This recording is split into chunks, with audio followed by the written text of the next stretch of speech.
अगर एक दिन अचानक तुम किसी दूसरी दुनिया में पहुंच जाओ और तुम्हें वहां का किंग बना दिया जाए, तो क्या तुम उस किंगडम को चला पाओगे? देखो, इस एनिमे को समझने के लिए तुम्हारा आईक्यू थोड़ा हाई होना चाहिए, क्योंकि इसमें तुम ऐसे माइंड गेम्स देखने वाले हो जहां पता चलेगा कि दिमाग के साथ आखिर खेला कैसे जाता है। तो अगर रेडी हो तो चलो इस एनिमे को स्टार्ट करते हैं। दोस्तों, कहानी की शुरुआत एक आलीशान शाही कमरे से होती है जहां नात्रा साम्राज्य का 16 साल का राजकुमार वेन सैलेमा एर्बेलेस्ट महत्वपूर्ण बैठक कर रहा था।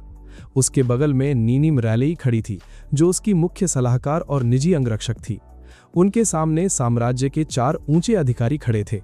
ये सभी औपचारिक मंत्री परिषद की बैठक के लिए जमा हुए थे।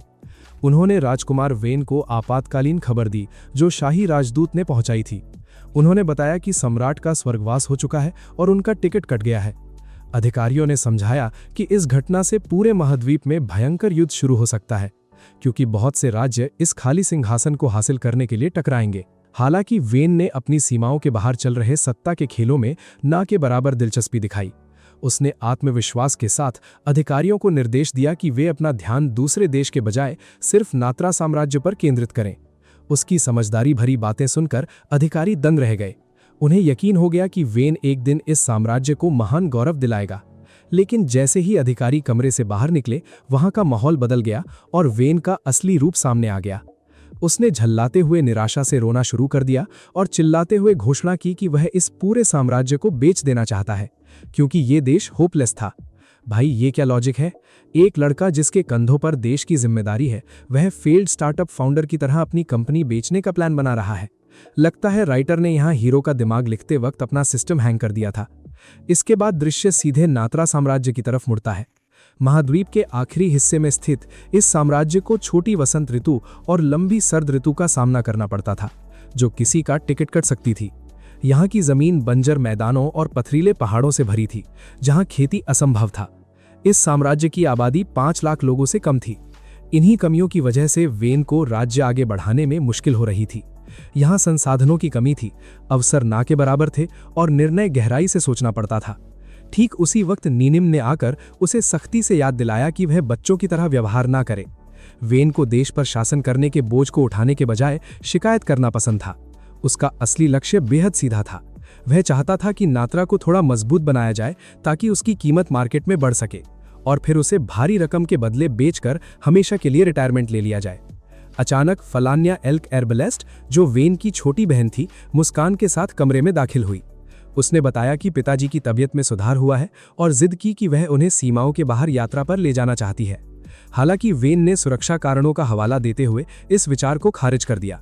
उसने समझाया कि पड़ोसी देश मार्डन युद्ध की तैयारी कर रहा था और हमला किसी भी वक्त हो सकता था। एक नक्शे के जरिए नात्रा और मार्डन की स्थिति को बारीकी से दर्शाया गया है। शुरुआती दौर में इन दोनों पड़ोसी राज्यों के बीच संबंध दोस्ताना थे, लेकिन सब कुछ तब बदल गया जब मार्डन को अपने क्षेत्र में सोने के बड़े भंडार मिल गए। इस बफ के मिलते ही राज्य की अर्थव्यवस्था आसमान छूने लगी, लेकिन अचानक मिली दौलत ने अधिकारियों को भ्रष्ट और लालच से भर दिया। उन्होंने ज्यादा संसाधन के लालच में आसपास के कमजोर देशों पर हमला करके उन्हें पैक करना शुरू कर दिया और नात्रा साम्राज्य भी निशाने पर आ गया। वेन ने समझाया कि नात्रा के पास इतना पैसा नहीं था कि वे ताकतवर इंपीरियल योद्धाओं को भाड़े पर रख सके। उनकी सेना मुख्य रूप से आम शाही सैनिकों से बनी थी, जिनके पास कोई खास एबिलिटी नहीं थी। हालांकि फलान्या के अनुसार नात्रा की सेना का मनोबल इस वक्त आसमान छू रहा था। बहुत से सैनिकों ने राजकुमार वेन के झंडे के तले आखिरी सांस तक लड़ने और दुश्मनों की पेटी बनाने की कसम खाई थी, लेकिन वेन अपने सैनिकों का टिकट कटता हुआ नहीं देखना चाहता था। असल में वह युद्ध में होने वाले आर्थिक खर्च का हिसाब लगा रहा था और साम्राज्य के खजाने को बचाना चाहता था। भाई, यहाँ लोग देश के लिए जान लुटाने को तैयार हैं और ये बंदा कैलकुलेटर लेके बजट बचा रहा है। अचानक फलान्या ने प्यार से अपने भाई का हाथ पकड़ा और उसे आने वाले युद्ध में जीत की शुभकामनाएं दी। उसकी इस मासूम विश्वास ने वेन के दिल को एक भारी अपराध बोध से भर दिया। आखिरकार उसने मार्डन साम्राज्य का डटकर सामना करने का मजबूत फैसला किया और युद्ध भूमि की तरफ निकल पड़ा। हालांकि उसका असली प्लान इससे ज्यादा साधारण था। उसका इरादा एक तेज हमला करने का था, ताकि वह जल्दी शांति समझौता करके अपने सैन्य खर्च को कम रख सके। इसके बाद दृश्य सीधे एक ऐसी बंजर रेगिस्तान की तरफ मुड़ जाता है जो पथरीले पहाड़ों से भरा हुआ था, जहां नात्रा और मार्डन की विशाल सेनाएं आमने सामने दुश्मन की तरह खड़ी थीं। वेन ने आगे बढ़कर दुश्मन की फौज का गहराई से अवलोकन किया। मार्डन ने पूरे 7,000 सैनिकों की फौज इकट्ठा की थी, जबकि नात्रा के पास सिर्फ 6000 लोग थे। युद्ध शुरू होने से पहले वेन घोड़े पर सवार होकर अपनी सेना के आगे गया। बहुत से सैनिक घबरा रहे फेल्ट थे, क्योंकि ये उनकी जिंदगी का पहला भयंकर युद्ध था और उन्हें डर था कि आज उनकी पेटी ना बन जाए। तभी वेन ने उनके सामने एक छोटा सा भाषण दिया। इसकी सादगी के बावजूद उसके विश्वास भरे शब्दों ने उनके लड़ने के जज्बे को जगा दिया। वाह क्या बात है, कुछ ही डायलॉग से सेना बफ हो गई। इसे कहते हैं असली प्लॉट आर्मर। दूसरी तरफ मार्डन के सेनापतियों ने भी यही काम अपने सैनिकों के साथ किया। कुछ ही देर बाद वह भयंकर युद्ध शुरू हो गया। वेन ने पहले से ही एक शानदार स्ट्रैटेजी तैयार कर रखी थी। उसने अपने जवानों को निर्देश दिया कि वे सिर्फ अपने बचाव पर ध्यान केंद्रित करें और सही मौका देखकर काउंटर अटैक का सहारा लें। ठीक जैसा उसने सोचा था, मार्डन की सेना ने बिल्कुल बीच वाले हिस्से से अपना भारी हमला शुरू कर दिया। लेकिन तभी कुछ ऐसा हुआ जिसकी उम्मीद नहीं थी। नात्रा के सैनिकों ने शानदार तरीके से अपनी लाइन को बरकरार रखा और दुश्मन के कदमों को पूरी तरह से रोक दिया। दूसरी दिशा में मार्डन के कमांडरों ने घबराहट में अपने सेनापतियों को खबर दी कि उनकी सेना नात्रा के आगे तेजी से पीछे हट रही है और फेल हो रही है। ठीक उसी वक्त नात्रा के उत्साहित सेनापतियों ने इस शुरुआती कामयाबी की रिपोर्ट खुशी खुशी राजकुमार वेन को सौंप दी। इस असाधारण उपलब्धि का मुख्य कारण बेहद ही आसान था। वेन ने कुछ समय पहले भविष्य को समझते हुए नात्रा की सेना को विशाल इंपीरियल योद्धाओं के साथ कड़ी ट्रेनिंग दिलवाई थी। इंपीरियल सेना इस पूरे महाद्वीप की सबसे ताकतवर सैन्य शक्ति माने जाते थे। इस शानदार फैसले के परिणाम स्वरूप नात्रा के सैनिकों के पास ऐसी बेहतरीन कॉम्बैट टेक्निक्स थीं जो मार्डन की सेना की तुलना में उन्हें सीधे ओवरपावर्ड बना रही थी। यहाँ तक कि वेन खुद इस पर मुश्किल से विश्वास कर रहा था कि उसका छोटा फैसला मैदान में इतने बेहतरीन नतीजे देगा। हालांकि ये खुशी ज्यादा देर तक टिक नहीं पाई, क्योंकि जल्द ही नात्रा के उन जवानों का हौसला कमजोर पड़ने लग गया। अंततः मार्डन के आक्रामक सैनिकों ने जोर लगाकर पीछे ढकेलना शुरू किया। भले ही नात्रा के सैनिकों के पास उचित टेक्निक थी, लेकिन उनकी मानसिकता में अनुभव की भारी कमी थी। जब घबराए सेनापतियों ने वेन को इस बदलती हुई स्थिति की जानकारी सौंपी तो उन्होंने वहां से पीछे हटने का सुझाव दिया। वेन ने तुरंत स्वीकार किया। दुर्भाग्य से सेना के पीछे हटने के इस निर्णय की खबर दुश्मन के कानों तक तेजी से पहुंच गई। मार्डन के मुख्य सेनापति ने तुरंत इस सुनहरे अवसर को पहचान लिया और उसने ठीक उसी वक्त राजकुमार वेन को सीधे निशाना बनाने का भयंकर फैसला किया। असल में मार्डन के घमंडी सेनापति खुद इस खतरनाक मैदान में उतर आए थे ताकि वे किसी तरह से राजकुमार की जल्द पेटी बना सकें, लेकिन उन्हें नहीं पता था कि शातिर वेन ने शुरुआत से ही ऐसी स्थिति की पूरी तरह कल्पना कर ली थी। आज पास ही में निनिमराले के निजी नेतृत्व में तीरंदाजों की एक खतरनाक सेना घात लगाए छुपी हुई थी। मार्डन का सेनापति इस अचानक हुए हमले से चकरा गया था। उसे सिस्टम ने इतना भयंकर झटका दिया कि उसकी अकल ठिकाने आ गई। उसने सपने में भी ऐसी असंभव स्थिति की उम्मीद नहीं की थी। इस हमले ने उसके सैनिकों के मन में भारी परेशानी पैदा कर दी। सेनापति खुद बुरी तरह घायल हुआ और अराजकता फैल गई। ठीक उसी समय निनिम ने बेहद आत्मविश्वास के साथ मैदान में बचे हुए मार्डन के दुश्मनों को धूल चटा दी। उसने शांति प्रस्ताव देते हुए उन्हें समर्पण का मौका दिया, लेकिन घमंडी मुख्य सेनापति ने इसे बुरी तरह ठुकरा दिया। इसके परिणाम स्वरूप निनिम ने बिना हिचकिचाहट के उसका टिकट हमेशा के लिए काट कर पैक कर दिया। उस सेनापति का सिस्टम लगातार हैंग होना विजय का सबसे बड़ा संकेत बन गया था। इस आखिरी प्रहार के साथ ही नात्रा साम्राज्य ने मार्डन को हरा दिया। अगले दिन शांति छाने के बाद निनिम और वेन ने अधिकारियों के साथ एक महत्वपूर्ण बैठक की। अधिकारियों ने पूछा कि इस जीत के बाद अगला कदम क्या होना चाहिए। वेन ने उत्तर दिया कि यह स्थिति बेहद थका देने वाली थी। बिना किसी संदेह के सभी सैनिक युद्ध के बाद थक चुके थे। उसी समय उसे डर था कि लोग उसे डरपोक शासक न समझे, इसलिए उसने सोने की खान पर हमला तेजी बोला। उसे उम्मीद थी कि अधिकारी इस अजीबोगरीब प्रस्ताव को खारिज कर देंगे। भाई खुद ही अजीब प्लान बनाओ और उम्मीद करो कोई ठुकराए। लेकिन मंत्रियों ने इसकी तारीफ करते हुए बुद्धिमानी का प्रतीक मान लिया। उनका तर्क था कि नात्रा की सेना न केवल खान पर कब्जा करेगी, बल्कि इससे भारी रणनीतिक बढ़त मिलती। अगले दिन वेन विजय से संतुष्ट महसूस कर रहा था, तभी अचानक वहां विपत्ति आ धमकी। सोने की खान में काम करने वाला एक मजदूर चौंकाने वाली खबर लाया। उसने बताया कि उस खान के सभी सोने के भंडार लगभग समाप्त हो चुके हैं। ये भयानक आंकड़ा सुनते ही वेन दंग रह गया। इस गंदे खुलासे ने उसकी सारी होशियारी पर पानी फेरा था आज। लेकिन आश्चर्य की बात यह है कि सिर्फ कुछ ही पलों बाद उसके तेज दिमाग में एक चालाक अजीब विचार आया। उसने तय किया कि वो इस खाली खान को वापस मार्डन को बेचेगा। रिपोर्ट के अनुसार दुश्मन देश मार्डन को अभी तक इसका बिल्कुल अंदाजा नहीं था कि उनके सोने के भंडार समाप्त हैं। इस अजीब स्कीम को सुनते ही निनिम ने अपना मत्था पीट लिया। भाई सच में इस राइटर की स्क्रिप्ट का एबिलिटी सिस्टम ट्रैक से उतर चुका है। फिर भी निनिम ने वेन का मजबूती से साथ दिया और खान की सुरक्षा बढ़ाई। जैसा उसने सोचा था वैसा ही हुआ। मर्डन साम्राज्य ने अपनी खान को वापस छीनने के लिए पूरे 30,000 सैनिक भेजे थे, जबकि रक्षा के लिए नात्रा के पास केवल 5,000 मजबूत सैनिक बचे थे। वेन ने रक्षा पर केंद्रित एक सटीक रणनीति जल्द ही तैयार की। उसके गणित के अनुसार मर्डन की विशाल फौज को मैदान में बनाए रखने में भारी आर्थिक मुश्किलों का सामना करना पड़ेगा। उन 30,000 सैनिकों को खाना खिलाना और राशन देना भयंकर बोझ डालेगा। अगर नात्रा सिर्फ 1 महीने स्थिति पर डटी रहे तो आर्थिक दबाव के चलते मर्डन शांति प्रस्ताव लेकर सामने आएगा और इसी कड़ी तरह से खान के युद्ध की भयंकर शुरुआत हुई। मैदान का शुरुआती पक्ष नात्रा की तरफ था। असलियत में मर्डन सेना के सेनापति जनरल ड्रॉवर्ड अपनी आंखों के सामने हो रहे विनाश पर हैरान था। नात्रा की इस विशाल सफलता का सबसे बड़ा कारण वेन का भौगोलिक क्षेत्र का बेहतरीन इस्तेमाल था। वो खान और आसपास की पथरीली पहाड़ियां अब एक अभेद्य किले में तब्दील थीं। मर्डन की विशाल सेना के लिए आगे बढ़ने का रास्ता एकलौता एक तंग गली और तीखी ढलान से गुजरता था। इस गंजीव रास्ते के चलते उन्हें छोटी छोटी कमजोर टुकड़ियों में बंटकर हमला करने पर बुरी तरह मजबूर होना पड़ रहा था। इस खराब आकार ने मर्डन को नात्रा के चालाक रक्षकों के लिए बेहद आसान निशाना बना दिया था, जिन्होंने एक के बाद एक सिस्टमैटिक तरीके से शत्रुओं की हर छोटी टुकड़ी को बुरी तरह हरा दिया और जल्द ही उनकी वहां पर बिना रुके भयंकर पेटी बना दी। शातिर वेन ने पीछे से होने वाले हमले की सभी संभावनाओं का अंदाजा लगा लिया था। इस समस्या को तुरंत खत्म करने के लिए उसने पथरीली चट्टान के पास एक खतरनाक जाल बिछाया था, जिसे पार करना नामुमकिन था। मर्डन के अहंकारी सैनिक उस चट्टान को बिल्कुल पार नहीं कर पाए और बुरी तरह पैक हो गए। वेन यहाँ पर केवल बचाव पर नहीं रुका, उसने शत्रुओं पर पीछे से आक्रामक जवाब देने के लिए एक भयंकर काउंटर ऑफेंसिव स्ट्रैटेजी पहले से मैदान में अच्छी तैयार कर रखी थी। अंधेरे का फायदा उठाते हुए उसने अपने सैनिकों को गुरिल्ला हमले करने का सख्त निर्देश दिया। नात्रा के सैनिकों ने छुपकर मर्डन के शिविरों में आग लगाकर उन्हें पूरी तरह खाक किया। इन अचानक रात के हमलों ने मर्डन की सेना को अराजकता में ढकेल दिया। बार बार मिलने वाली इस शर्मनाक हार ने जनरल ड्रैविड को भयंकर गुस्से से भर दिया, जिसके कारण वेन के प्रति उसकी नफरत खतरनाक होती गई। दृश्य वेन की तरफ मुड़ता है, जो अपने कमांड टेंट के अंदर बेहद शांति और आत्मविश्वास के साथ अकेला बैठा था, क्योंकि उसकी स्ट्रैटेजी बिना रुकावट के सटीक प्लान के अनुसार जादू दिखा रही थी। नत्रा की सेना ने मर्डन की फौज के सामने पूरे 2 हफ्तों से ज्यादा वक्त तक अपनी रक्षा पंक्ति बरकरार रखी।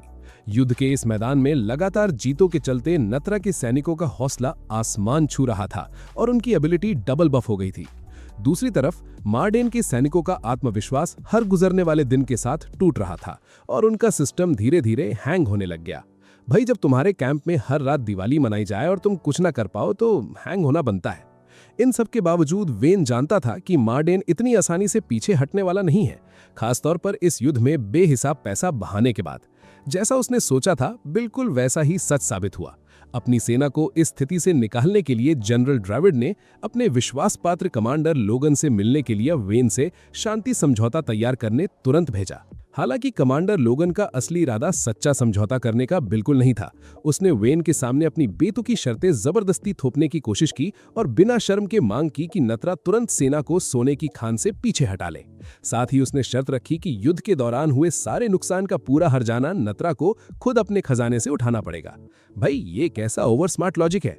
मार भी तुम खाओ और हॉस्पिटल का बिल भी अगले को थमा दो।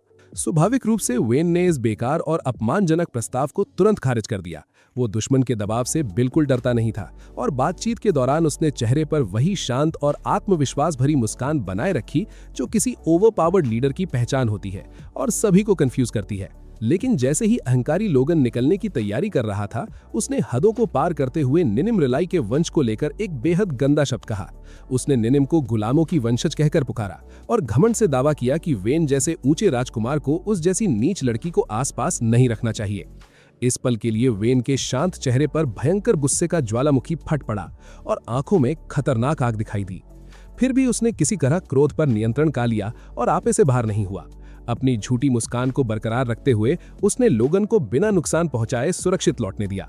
भाई, इस सीन में उसका प्लॉट आर्मर उसे मेंटली काफी तगड़ा सपोर्ट दे रहा था, वरना ऐसी जलील बात सुनकर तो कोई भी आम इंसान दुश्मन की सीधे पेटी बना देता और उसे वहीं हमेशा के लिए पैक कर देता। इस घटना के बाद दृश्य वापस जनरल ड्रैविड के कमांड टेंट की तरफ मुड़ता है। पूरे 3 हफ्तों तक चलने वाले इस युद्ध के बाद ड्रैविड के सब्र का बांध टूट चुका था। परिणाम स्वरूप उसने इस अराजकता को खत्म करने के मकसद से अपनी विशाल सेना को सोने की खान पर एक आखिरी भयंकर आक्रमण करने के लिए तैयार करना शुरू कर दिया। उसे पूरी उम्मीद थी कि ये निश्चायक हमला नत्रा की रक्षा दीवारों को तोड़ देगा और एक झटके में खान पर कब्जा वापस दिला देगा। अचानक एक अनजान सैनिक ड्रेविड के टेंट में दाखिल हुआ, जिसके हाथ में कमांडर लोगन था।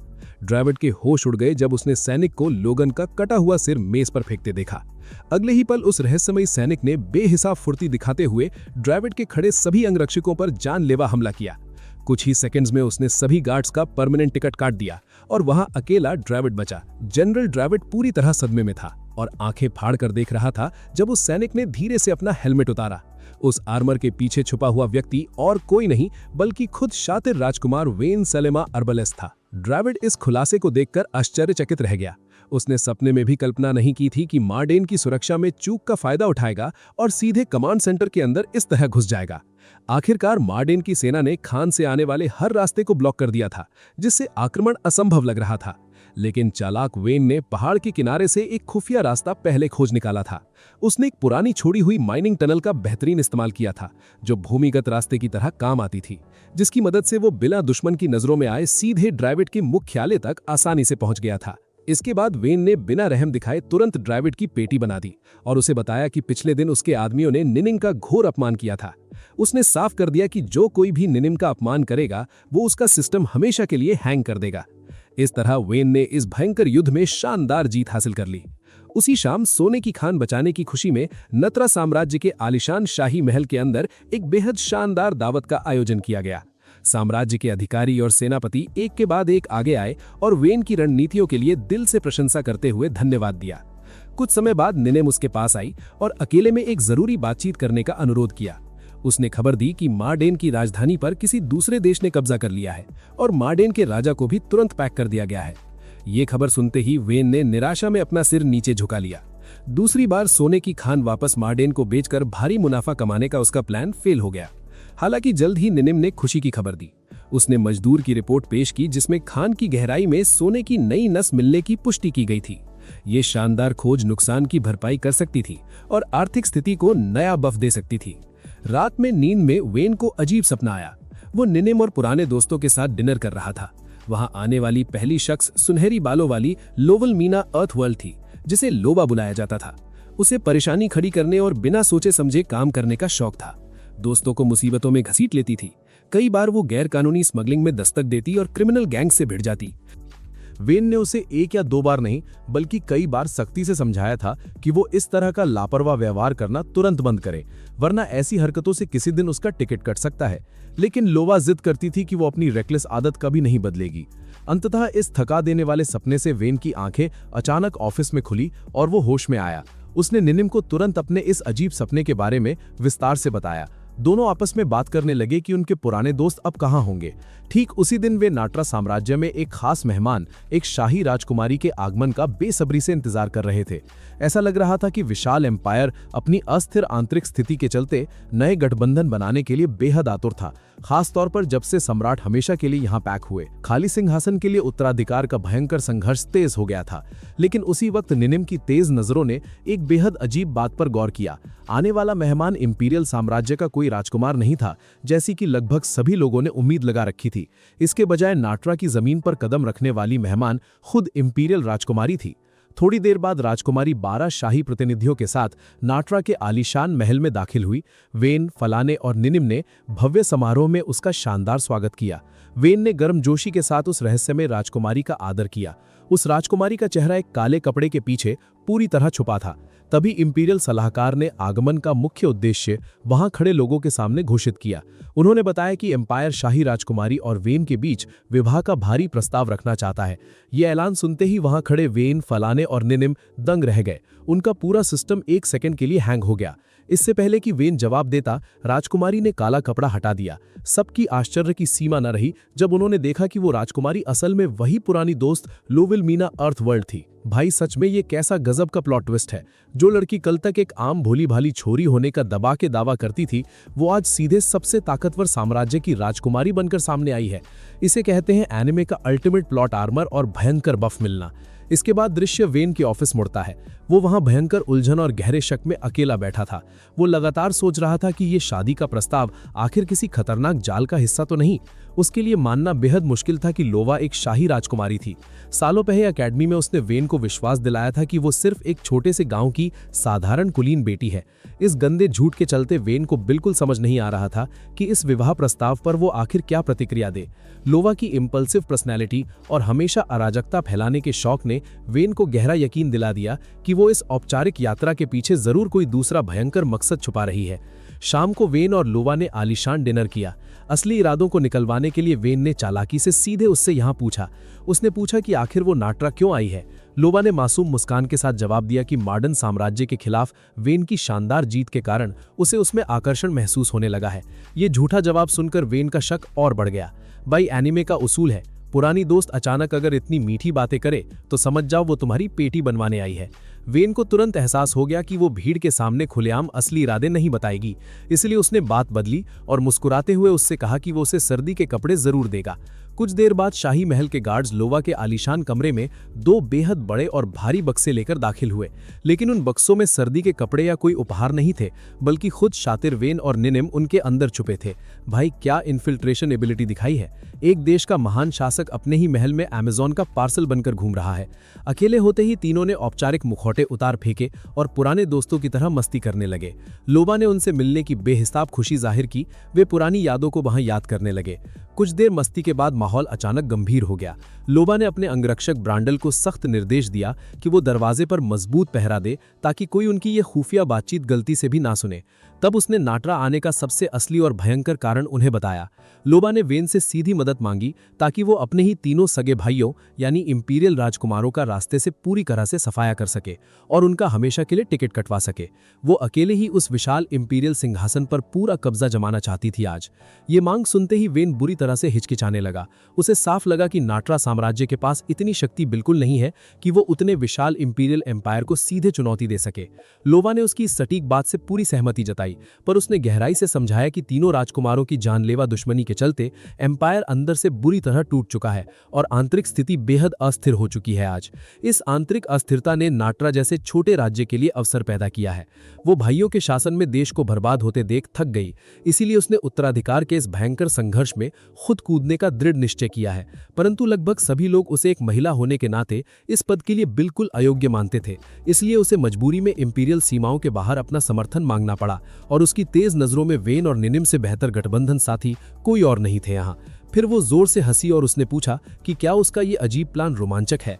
ये देखकर साफ था कि लोमा का वो रेकलेस स्वभाव अकेडमी के दिनों से लेकर आज तक बिल्कुल नहीं बदला था। वेन ने सच में माना कि उसका प्रस्ताव दिलचस्प था, पर अब वो एक शासक था। वो इस भयंकर संघर्ष में कूदकर नाट्रा के भविष्य को दांव पर नहीं रख सकता था। अगर वो ऐसी भूल करता तो उसका छोटा सा राज्य सीधे इंपीरियल का सबसे बड़ा दुश्मन बन जाता।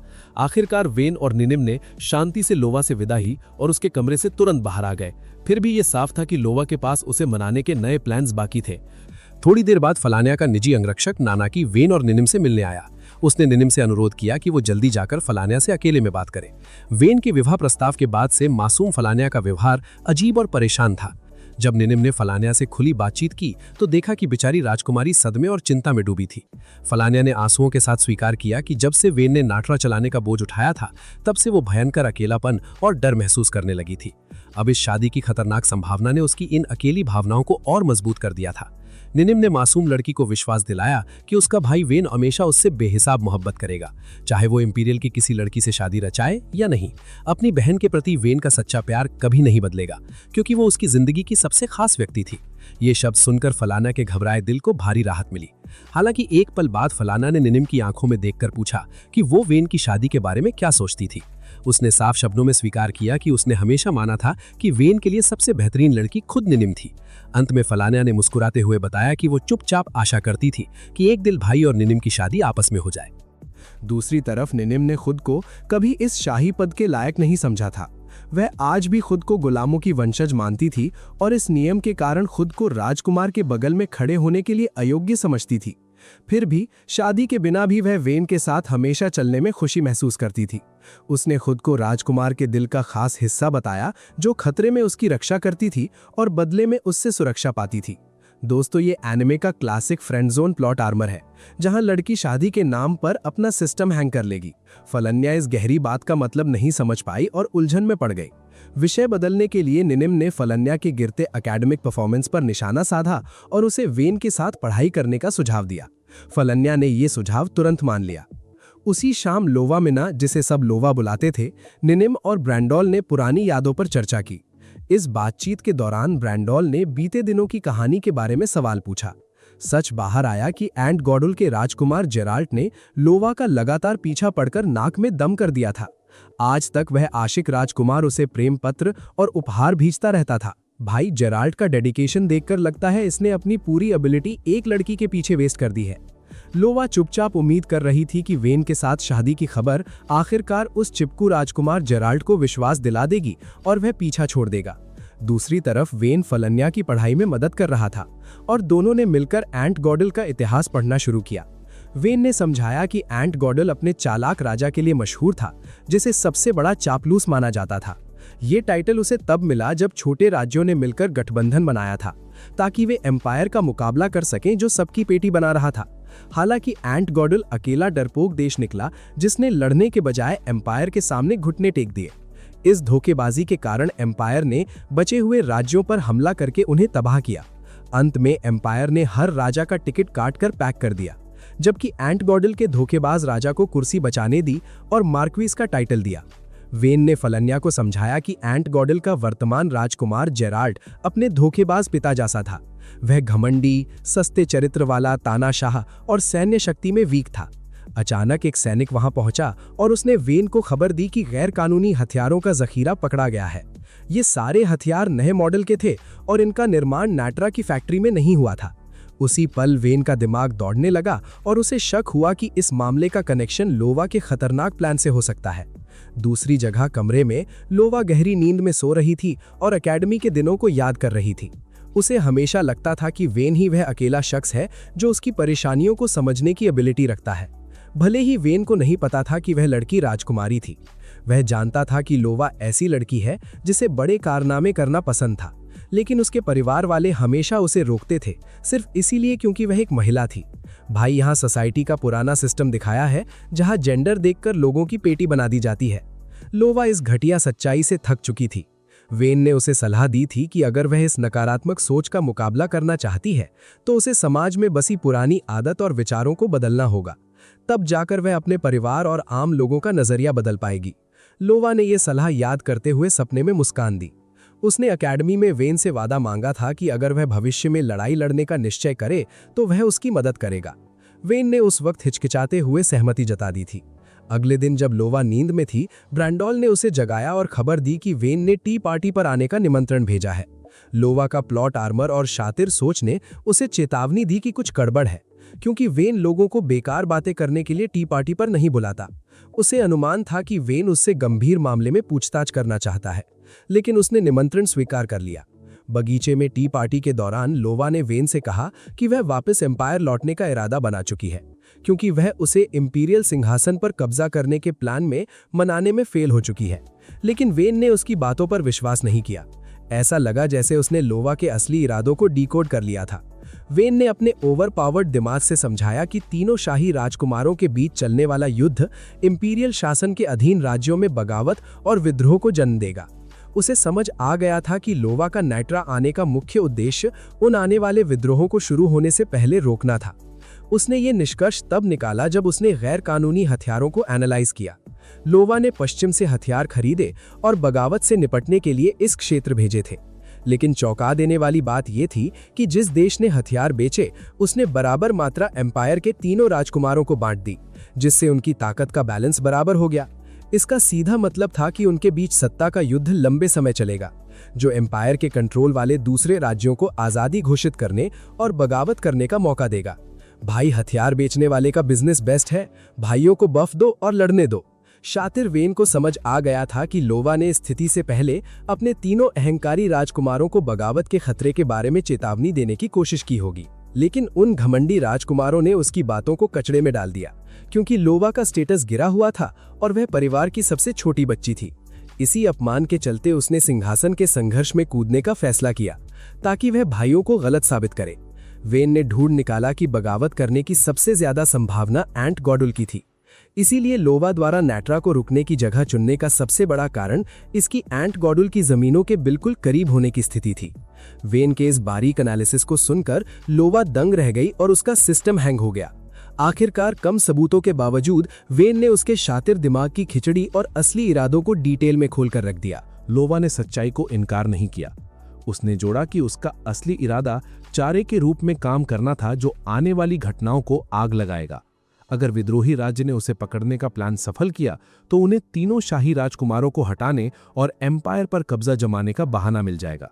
उसका शातिर प्लान सिर्फ अंतगोडल साम्राज्य पर केंद्रित था, क्योंकि वहां का आशिक राजकुमार जेराल्ट उसके प्यार में अंधा हो चुका था। उसे यकीन था कि अगर उसने वेन और उसकी सगाई की खबर सुनी तो वह गुस्से में नाथरा पर भयंकर हमला करने के लिए दौड़ पड़ेगा। तब वेन को मजबूर होकर उसका सामना करना पड़ेगा, चाहे वो चाहे या नहीं। लेकिन वेन ने मुस्कुराते हुए खुलासा किया कि वह पहले ही अंतगोडुल को शांति पत्र भेज चुका है, जिसमें बताया गया है कि शाही राजकुमारी नाथरा से होकर गुजरेगी। उसने ऐसा दोनों साम्राज्यों के बीच युद्ध भड़कने से रोकने के लिए किया था। उसने समझाया कि उसने लोवा को विद्रोह रोकने का दूसरा रास्ता ढूंढने की छूट दी थी, क्योंकि उसकी अंतगोडुल से उस तरह लड़ने की इच्छा बिल्कुल नहीं थी जैसा लोवा ने प्लान बनाया था। लोवा ने आत्मविश्वास से उत्तर दिया कि अंतगोडुल जल्द ही उसकी वजह से नाथरा पर आक्रमण कर सकता है। ठीक उसी वक्त निनिम घबराहट भरे चेहरे के साथ आई और वेन को बताया कि राजकुमार जेराल्ट महल में पधार चुका है और उससे मिलना चाहता है। वेन तुरंत निनिम के साथ जेराल्ट का स्वागत करने गया, जो खुद लोवा को देखने आया था। ऐसा लग रहा था कि उसने वेन का पत्र पढ़ लिया था, लेकिन उसमें देश पहुंचने का सब्र नहीं था। भाई जेराल्ट की स्पीड देख के लगता है इसने direct fast travel ability unlock कर ली थी।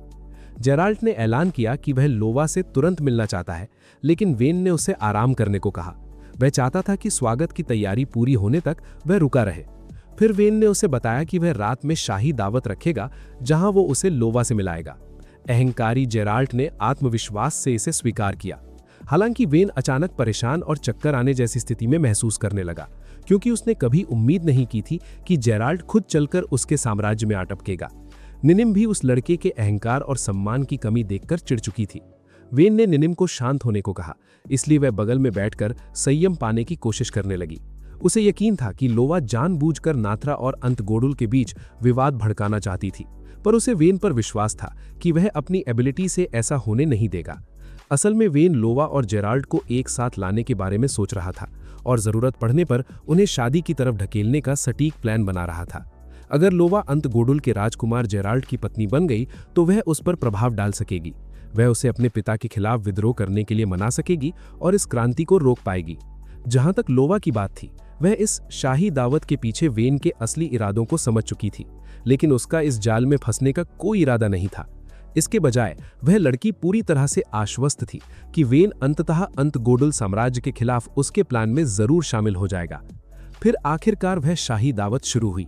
वेन ने सबके सामने जेराल्ट की बेहिसाब झूठी तारीफ की, जबकि वहां कमरे का माहौल बेहद तनावपूर्ण था। उस तारीफ के बाद वेन ने सुझाव दिया कि जेराल्ट और लोवा औपचारिक रूप से अपनी सगाई की घोषणा कर दे।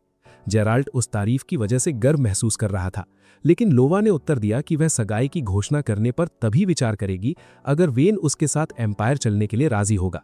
ये साफ था कि वह जिद्दी लड़की अभी भी उसे अपने राजनीतिक संघर्ष में घसीटने की कोशिश कर रही थी। बातचीत के दौरान जेराल्ट ने वेन और लोवा के बीच की गहराई को नोटिस किया, इसलिए उसने उनके रिश्ते की सच्चाई के बारे में सवाल पूछा। वेन ने विनम्रता से समझाया कि लोवा सैन्य अकेडमी में उसकी सहपाठी रह चुकी थी। जब जेराल्ट ने यह सुना तो उसने वहां वेन के लेवल के बारे में पूछा। वेन ने उत्तर दिया कि उसने अपना अधिकतर समय तलवारबाजी सीखने में बिताया था, लेकिन अहंकारी जेराल्ट बहुत शराब पी चुका था। उसने घमंड में वेन को तलवार युद्ध के लिए ललकारा, क्योंकि वह लोवा के सामने अपनी एबिलिटी दिखाना चाहता था।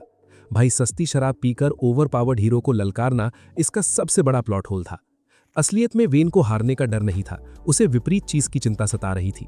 वह जेराल्ट को शर्मिंदा नहीं करना चाहता था या अपनी असली ताकत का खुलासा नहीं करना चाहता था। मुकाबला शुरू हुआ और वेन ने प्लान किया कि यह बराबरी पर खत्म हो। वह कमजोर नहीं दिखना चाहता था, पर चाहता था कि जेराल्ट कुशल योद्धा दिखे ताकि सगाई आराम से आगे बढ़े। शुरू में सब प्लान के अनुसार चला, लेकिन आखिरी पल में जेराल्ट का पैर फिसला और वह गिर गया, जिससे लगा वेन जीता। वेन घबरा गया और बराबरी की कोशिश में तलवार फेंक दी, लेकिन जेराल्ट खड़ा हुआ और हमला किया। अगर प्रहार लगा तो जेराल्ट कायर दिखता, इसलिए वेन को उसकी इज्जत बचाने के लिए नाटक करना पड़ा कि वह गलती से बच रहा था। हालांकि जेराल्ड आगे बढ़ता रहा जब तक वह बालकनी के दरवाजे को तोड़कर नीचे नहीं गिर गया। भाई, इसे कहते हैं अपना ही सिस्टम हैंग कर लेना। राइटर ने लॉजिक ही बालकनी से कूदा दिया। हर कोई सदमे में बालकनी की तरफ दौड़ा और निनिम भी हाल देखने नीचे कूद गई। लेकिन सच्चाई भयानक थी। जेराल्ड की पेटी बन चुकी थी और उसका टिकट कट चुका था। ये खबर अंतगोडुल के राजा ग्रनाश तक पहुंच गई। रिपोर्ट्स के अनुसार जेराल्ड के अंगरक्षकों को नात्रा में बंदी बना लिया गया था। राजा ग्रनाश ने निष्कर्ष निकाला कि उसके बेटे को जानबूझकर पैक किया गया था। उसने शक किया कि वेन और लोवा उसकी विदाई में शामिल थे। इस दौरान वेन और निनिम घबराहट में थे क्योंकि जेराल्ड की बेवकूफ़ी से उनके सटीक प्लान्स तस-नहस हो चुके थे। भाई, जेराल्ड की अकल घुटनों में थी। खुद पैक हुआ और हीरो का पूरा सिस्टम हैंग कर गया। नाट्रा और अंतगोडल के बीच भयंकर युद्ध करीब था। उसके बाद लोवा आई और घोषणा की कि उसने इंपीरियल सिंहासन का मुकाबला छोड़ दिया है। वह विद्रोह रोकने पर अपना ध्यान केंद्रित कर रही थी। उसने वेन से मदद मांगी। वेन ने भयंकर निराशा में आकर सहमति दे दी। दोनों ने अंतगोडल से निपटने के लिए शातिर प्लान बनाया। वेन जानता था कि उसकी सेना युद्ध के लिए काफी नहीं थी, इसलिए उसने रणनीति बनाई जिससे वह युद्ध के बिना ही अंतगोडल का सामना करेगा और उन्हें विद्रोह की साजिश स्वीकार करने पर मजबूर करेगा। कई दिनों बाद वेन अपने 4 गार्ड्स के साथ अंतगोडल महल में पधारा। वह जेरोल्ट का पैक हुआ शरीर लाया था। राजा ग्रनाश हैरान था और बेटे के सदमे में था। वेन ने अकेले में बात करने का अनुरोध किया। वहां उसने खुलासा किया कि लोवा को इंपीरियल के खिलाफ विद्रोह के प्लान की जानकारी थी। जब ग्रनाश ने यह खबर सुनी तो वह डर से कांप उठा। भाई, राजा का प्लॉट आर्मर एक पल में टूट गया। वेन बोला कि जेरोल्ट की पेटी बन चुकी है, चिंता की आवश्यकता नहीं। ग्रनाश कुछ समझ नहीं पाया, इसलिए वेन ने चालाक प्लान समझाया। वह जेरोल्ट को बलि का बकरा बनाना चाहता था। ग्रनाश घोषणा करेगा कि जेरोल्ट गद्दार था जो सिंहासन पर कब्जा चाहता था और उसने एम्पायर के खिलाफ विद्रोह की शुरुआत की थी।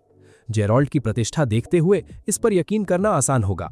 वेन ने जोड़ा कि अगर ग्रनाश राजी होकर सबूत सौंप देता है तो लोवा कठोर सजा के बजाय आमदनी छीनकर संतुष्ट होगी। लोवा को जाकर ग्रनाश से माफी मांगनी होगी जो नाट्रा में थी।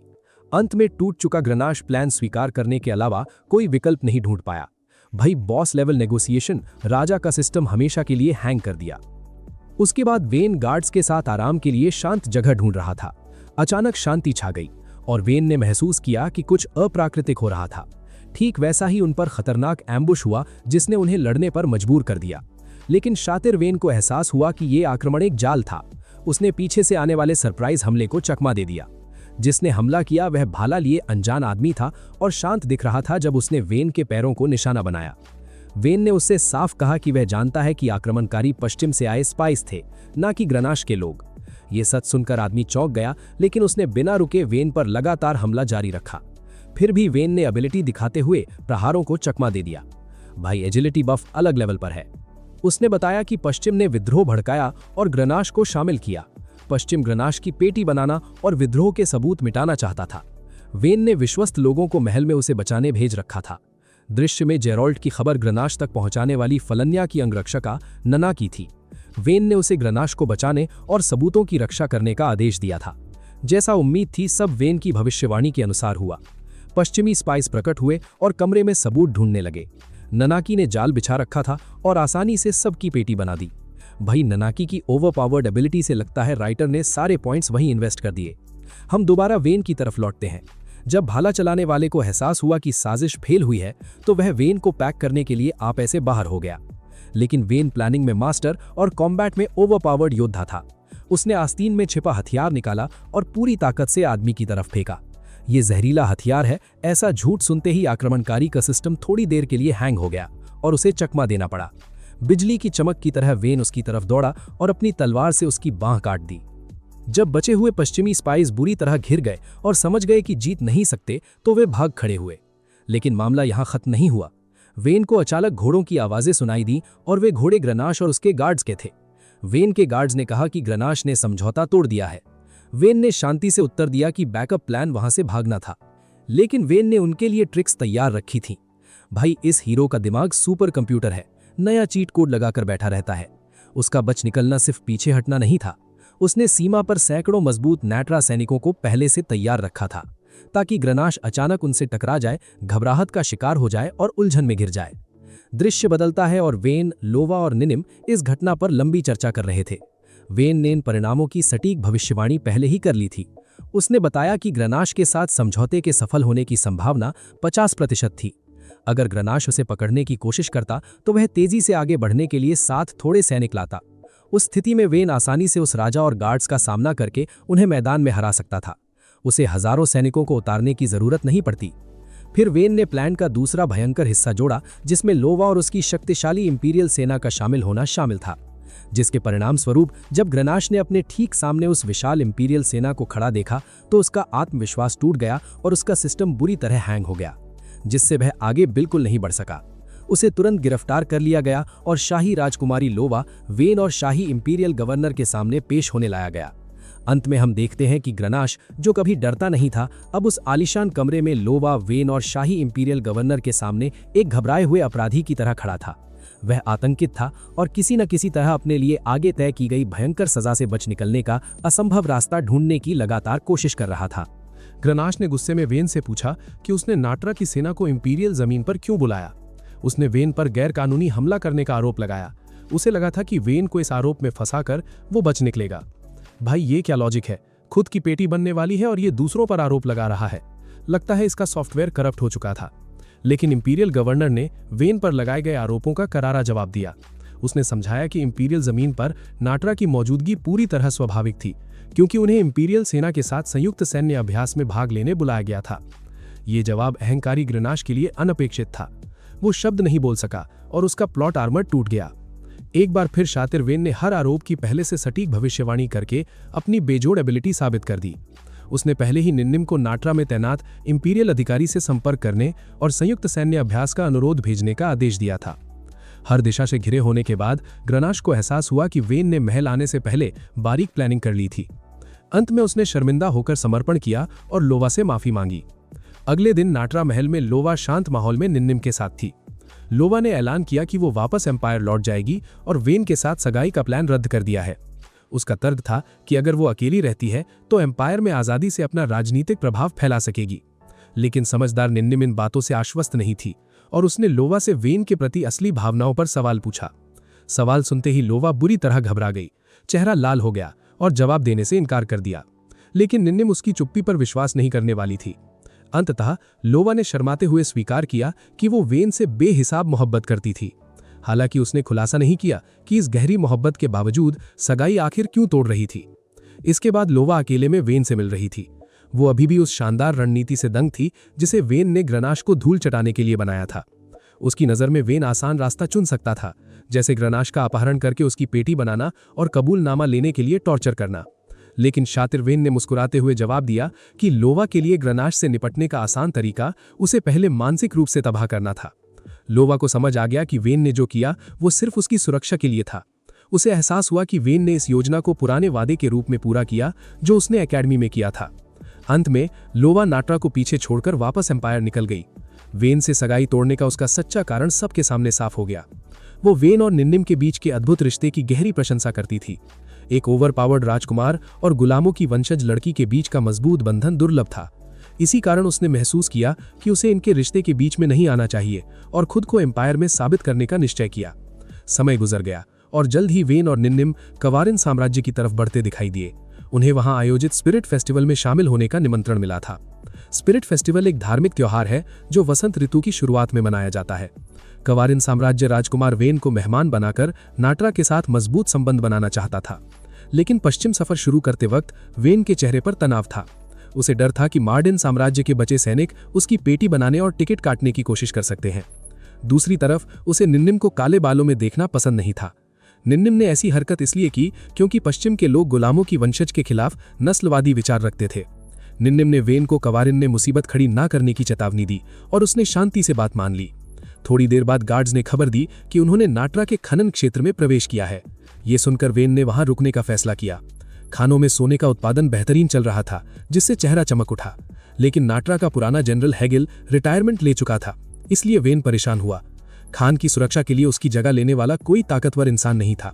साथ ही खुफिया रिपोर्ट्स मिली कि नाट्रा के घमंडी कुलीन मिलकर बगावत का प्लान बना रहे हैं। ठीक उसी समय लंबे लबादे पहने लोगों का संदिग्ध समूह खुफिया मीटिंग कर रहा था। वे नाट्रा के सिंहासन से वेन के परिवार को पैक करने की साजिश पर चर्चा कर रहे थे। ये साफ था कि वे लोग वेन की यात्रा और हेगिल के रिटायरमेंट का फायदा उठाकर बगावत शुरू करने का इरादा रखते हैं। ठीक अगले दिन गद्दारों ने वेन को यात्रा के बीचों बीच पैक करने एक असैसिनेशन यूनिट भेजी। यूनिट ने चालाकी दिखाते हुए वेन को गार्ड से अलग कर दिया। खतरे में सिर्फ अकेली निन्निम साथ बची थी। बचने के लिए वेन को तेजी से दिमाग दौड़ाना पड़ा। भाई, इन असैसिन्स को नहीं पता कि ओवरपावर्ड हीरो की पेटी बनाना असंभव है। उसने निन्निम को रथ मार्डेन के बचे सैनिकों के बेस की तरफ भगाने का आदेश दिया। वो उन्हें शील्ड बनाना चाहता था और प्लान काम कर गया। मार्डेन सैनिकों ने असैसिन्स पर हमला करके उन्हें पीछे हटने पर मजबूर कर दिया। बाद में वेन ने परिचय दिया और राजकुमार हेलमुट से मिलने की इच्छा जाहिर की। बेस में पहुंचने पर जीनो नाम की लड़की मिली। वो हेलमुट का दाहिना हाथ थी। उसने बताया हेलमुट बीमार था, कवारिन हमले में उसका चेहरा जल गया था, इसलिए वो कवारिन से नफरत करते थे। जब वेन ने कवारिन सफर का बताया, जीनो ने गुस्से में तलवार तानकर पेटी बनाने की धमकी दी। उसका सिस्टम इसलिए हैंग हुआ क्योंकि उसे सच में गलतफहमी थी कि नाट्रा साम्राज्य पक्का कैवरिन के साथ गठबंधन करेगा। वेन ने एक अजीब प्रस्ताव देकर उसे चौंका दिया। उसने जीनो से 7 कैवरिन आने को कहा क्योंकि उसका अनुमान था कि असैसिनेशन यूनिट वही छुपी थी। उसने जोड़ा कि अगर अनुमान सच हुआ तो वो मार्डन की सेना से गठबंधन करेगा। वेन ने समझाया कि कैवरिन जल्द ही होली एलीट नामक महत्वपूर्ण लोगों की बैठक आयोजित करेगा। वहां उसे मार्डन के लिए मदद मांगने का सुनहरा मौका मिल सकता था। अंततः जीनो ने प्रस्ताव स्वीकार किया। थोड़ी देर बाद वेन कैवरिन साम्राज्य में पूरी शान से पधार चुका था। उसने निनिम और जीनो को खुफिया जानकारी लाने का आदेश दिया, जबकि वो अपने गार्ड्स के साथ कैवरिन के राजा ऑर्डलासे से मिलने आगे बढ़ा। महल के रास्ते में उसका सामना कैवरिन के जनरल लेवर्ट से हुआ, जिसने वेन का अपमान किया और रूखे शब्दों में बात की। वेन ने अपमान पर बिल्कुल ध्यान नहीं दिया, बल्कि उसका ध्यान जनरल के चमचों पर गया। कुछ ही पलों में उसने उनकी बाहों पर घाव देख लिए, जो उन असासिन्स के घाव जैसे थे जिन्होंने पिछले दिन उस पर हमला किया था। भाई, इनका कैमोफ्लाज एबिलिटी इतना घटिया है कि अंधा भी पहचान ले। इस शक के चलते उसने अपने गार्ड्स को अलर्ट रहने का आदेश दिया। दूसरी तरफ जीनो सड़क पर निनिम के साथ जानकारी इकट्ठा कर रही थी। अचानक जीनो का दिमाग गर्म हुआ और वो एक आलीशान रथ से उतरने वाले आदमी की पेटी बनाने ही वाली थी, पर निनिम ने उसे रोक लिया। जीनो ने गुस्से में समझाया कि वो होलोनॉय था, जो मार्डन का पुराना कमांडर था। उसी ने अपने देश से गद्दारी करके राजधानी कैवरिन को सौंप दी थी। निनिम उसकी नफरत समझ गई, पर उसे स्मार्ट तरीके से बदला लेने की सटीक एडवाइस दी। राजकुमार वेन के राजा ऑर्डलासे से मिलने पर राजा ने स्वागत करने का नाटक किया, पर वो अपने गंदे इरादे छुपा रहा था। राजा ने जल्द ही वेन को होली एलीट नामक समूह से मिलने का आमंत्रण दिया। ये साफ था कि राजा उसे होली एलीट में शामिल करना चाहता था, क्योंकि वेन लिवेथिया धर्म का वंशज था। दृश्य में वेन और निनिम अकेले में चर्चा करते हुए दिखे। वेन ने बताया कि वो पश्चिमी देशों के साथ रिश्तों को मजबूत बफ देने के लिए होली एलीट में जुड़ना चाहता था। फिर वेन ने जीनो को होली एलीट की सदस्य कैल्डमेलिया से मिलने बुलाया। बातचीत के बाद कैल्डमेलिया ने होली एलीट में शामिल होने की अजीब शर्त बताई। उसने घोषणा की कि नाट्रा साम्राज्य को मार्डन के बचे हुए सैनिकों को पूरी तरह पैक करना होगा। शर्त सुनते ही जीनो गुस्से से कांप उठी, जबकि वेन ने सोचने का नाटक किया। भाई, दिमाग खराब लॉजिक है। पहले दोस्त बनो, फिर उनकी पेटी बनवाओ। ठीक उसी वक्त निनिम दूर से जनरल लेवर्ट और गद्दार होलोनॉय की खुफिया मीटिंग पर लगातार नजर रखे थी। वो उनके होठों की मूवमेंट पड़ रही थी, जिसने अचानक उसके चेहरे पर आश्चर्य ला दिया। पता चला कि वे दोनों नाट्रा साम्राज्य में बगावत शुरू करने का भयंकर प्लान बना रहे थे। दृश्य उन पश्चिमी स्पाइस की तरफ लौटा जिन्होंने एंटोगॉडल में वेन पर आक्रमण किया था। ये साफ हुआ कि उन स्पाइस का सीधा कनेक्शन घमंडी कैल्डमेलिया से था। वे तनाव में थे और वेन के फैसले का बेसब्री से इंतजार कर रहे थे। अगले दिन छोटी फलाने अपने टीचर के साथ राजा ऑर्डलासे के बारे में पढ़ाई कर रही थी। टीचर ने समझाया कि ऑर्डलासे होली एलीट का महत्वपूर्ण सदस्य था, जिसके पास सबसे ऊंची अथॉरिटी थी। लेकिन समस्या ये थी कि कैवरिन साम्राज्य अधिकारियों को सिर्फ शाही परिवार से चुनता था, चाहे वे राज करने लायक हो या नहीं। कैवरिन गरीबों और गुलामों के प्रति इतना ज्यादा नस्लवादी था कि उन्होंने गुलामों को बेरहमी से पैक करने की परंपरा बना रखी थी। फलानिया ऐसी डरावनी बातें सुनकर बुरी तरह आतंकित हो गई। भाई, कैसा कबाड़ धर्म है जहां लीडर ही लोगों का टिकट काटने का त्योहार मनाते हैं। रात का अंधेरा छाया और वेन अपने कमरे में निनिम और गार्ड्स के साथ खुफिया मीटिंग कर रहा था। निनिम ने खबर दी कि दोनों जनरल लेवर्ट और गद्दार होलोनॉय वेन का हमेशा के लिए टिकट काटने का प्लान बना चुके हैं और वे आराम गाह पर हमला करेंगे। वेन शांति से बोला कि वो लेवर्ट का असली मकसद समझता है। वेन ने समझाया कि ऑर्डलासे का लक्ष्य नाट्रा की सोने की खान पर कब्जा करना था, क्योंकि होली एलीट का उस पर विश्वास उठ रहा था। लेकिन सटीक प्लान फेल हुआ, क्योंकि नाट्रा ने मार्डन की खान पहले ही छीन ली थी। इसने ऑर्डलासे को पागल किया और उसने अपना ध्यान वेन की पेटी बनाने पर लगा दिया। तब जीनो आई और उसने वेन से दरखास्त की कि वो उसे ऑर्डलासे से मिलवाए। वो उम्मीद खो चुकी थी, क्योंकि कैवरिन वाले मार्डन से बेहद नफरत करते एक्सट्रीम थे। वेन को शक हुआ कि वो ऑर्डलासे को ही पैक करना चाहती है, लेकिन जीनो ने कहा वो भरोसा जीतकर नाट्रा के साथ जुड़ना चाहती है। वेन ने ये विनती इस शर्त पर मानी कि वो ऑर्डलासे का सिस्टम हैंग नहीं करेगी। उसने जीनो को सिखाया कि बातचीत दौरान अचानक तलवार निकालना एक जंगली हरकत है। अगले दिन वेन और ऑर्डलासे के बीच बैठक शुरू हुई। इस बार ऑर्डलासे के साथ वही होलोनॉय भी मौजूद था, जिसने मार्डन से गद्दारी की थी। ऑर्डलासे बेहद खुश दिख रहा था, क्योंकि वेन ने होली एलीट पर शानदार प्रभाव छोड़ा था। लग रहा था कि राजा अपनी बेटी की शादी वेन से करवाएगा, लेकिन अगले पल ओडलासे ने घमंड में कहा कि वो अपनी बेटी को बेटी नहीं मानता क्योंकि वो बुद्धिमान और ताकतवर नहीं थी। उसके नजरिए में शाही बच्चों के पास अल्टीमेट एबिलिटी होनी चाहिए। वेन ने बनावटी मुस्कान दी, हालांकि वो इन बातों पर घिन महसूस कर रहा था। भाई क्या टॉक्सिक बाप है ये, अपनी ही बच्ची को निठल्ला बोल रहा है। फिर ओडलासे ने एक डरावनी मांग रखी जिसने वेन का खून खौरा दिया। उसने वेन से कहा कि वो निनिम जैसे गुलामों को भेजे ताकि उनका मजाक उड़े और परंपरा रूप में उन्हें पैक किया जाए। वेन इन बातों को सुनकर बिल्कुल खामोश रहा। जैसे ही ओडलासे चुप हुआ, वेन का गुस्सा फट पड़ा। उसने राजा के चेहरे पर थप्पड़ जड़ा और गार्ड की पेटी बना दी। सेकंड्स में गार्ड्स ने स्थिति कंट्रोल में ले ली। अब किसी का आना नामुमकिन था। वेन खुद अपनी हरकत पर हैरान था। उसने राजा पर ताना मारा कि जो शख्स बातचीत में तलवार निकालता है वो ऐसी सजा का हकदार है। उसने ऐसा इसलिए किया क्योंकि ओडलासे ने निनिम को पैक करने की हिमाकत की थी। वेन ने ओडलासे की छाती में तलवार डाली और उसका टिकट काट दिया। फिर जीनो को होलोनॉय की पेटी बनाने का पूरा मौका दिया। होलोनोया ने वीन से रहम मांगी, पर ज़ेनो ने बिना दया के गद्दार को पैक कर दिया। फिर वीन ने इमारत में आग लगाई और कैवरिन से बच निकला। कुछ समय बाद वीन, नीनिम, ज़ेनो और गार्ड्स घोड़ों पर सवार हुए। नीनिम वीन के लापरवाह निर्णय से अपसेट थी। जिस शख्स का उसने टिकट काटा था वो होली एलीट का सदस्य और कैवरिन का राजा था। इसका मतलब था कि अब नाट्रा को कैवरिन और सहयोगियों के खिलाफ युद्ध लड़ना पड़ेगा। लेकिन वीन ने उस असली कारण का जिक्र नहीं किया जिसने उसे पेटी बनाने पर मजबूर किया, जो कि सिर्फ नीनिम के सम्मान की रक्षा था। फिर वीन ने कैवरिन से निपटने के प्लान का खुलासा किया। वो मार्देन की बची सेना को गठबंधन में शामिल करना चाहता था क्योंकि उसे सैन्य बफ और रीइंफोर्समेंट्स की जरूरत थी। लेकिन अचानक वीन रोते हुए शिकायत करने लगा कि सब कुछ उलझन भरा बन गया है, जिसने नीनिम को और भड़का दिया। नीनिम ने दबाव बनाया ताकि वो असली कारण बता सके। तभी गार्ड ने खबर दी कि होलोनोया के धोखे को साबित करने वाले सबूत वीन की आदेशित जगह भेज दिए गए हैं। उसी समय कैवरिन में अराजकता फैल गई और भीड़ ने अधिकारियों के घरों को आग लगाना शुरू कर दिया। अफवाहें फैली कि जनरल लेवर्ट ने सत्ता पर कब्जा जमाने के लिए राजा ओडलासा का टिकट काट दिया है। लेवर्ट खुद परेशान था और स्थिति समझ नहीं पा रहा था। असलियत में धोखे के सबूत वीन के गार्ड्स द्वारा होली एलीट की सदस्य कैलमेलिया के पास भेजे गए थे।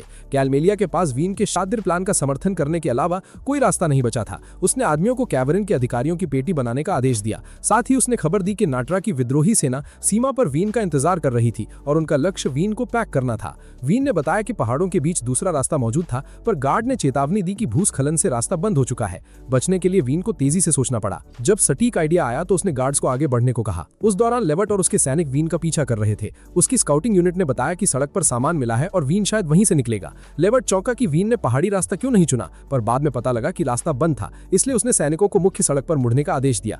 असल में लेवर्ट के सैनिकों ने चेतावनी दी कि यह जाल हो सकता है और वीन भटकाने के लिए दूसरा रास्ता लेगा। लेकिन अहंकारी लेवर्ट का सिस्टम बेसिक था, उसमें स्मार्ट होने की कोई एबिलिटी नहीं थी।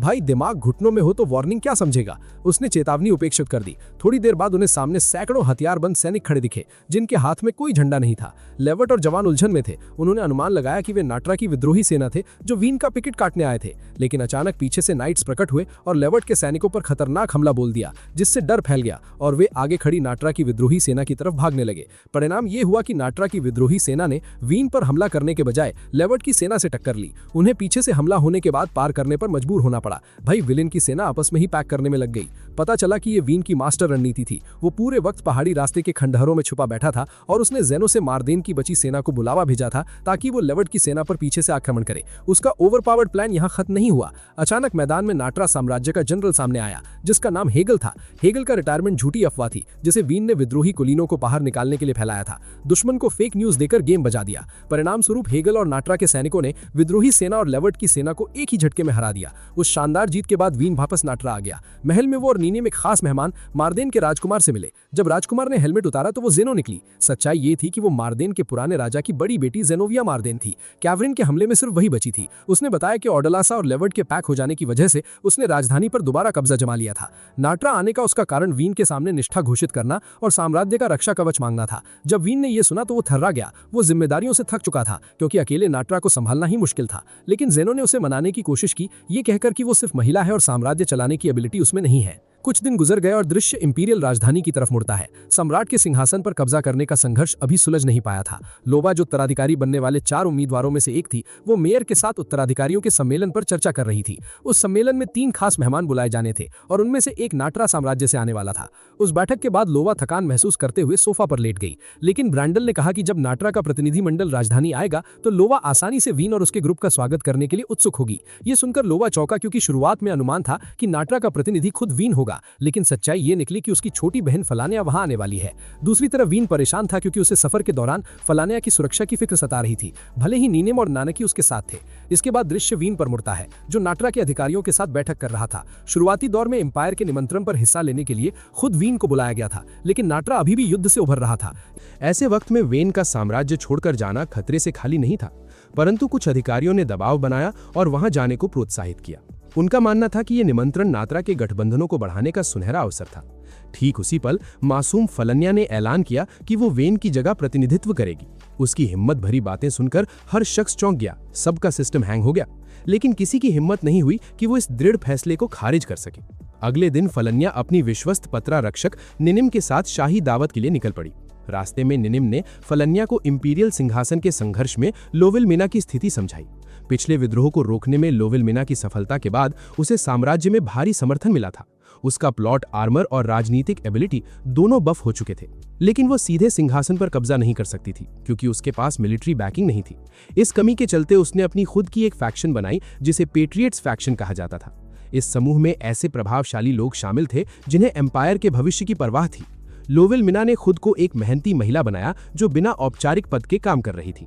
थोड़ी देर बाद फलन्या और निनिम उस आलीशान शाही दावत में शान से पहुंच गए। वहां मौजूद नोबल्स और अधिकारी फलन्या की खूबसूरती और मासूम एलिगेंस को देखकर आश्चर्यचकित रह गए।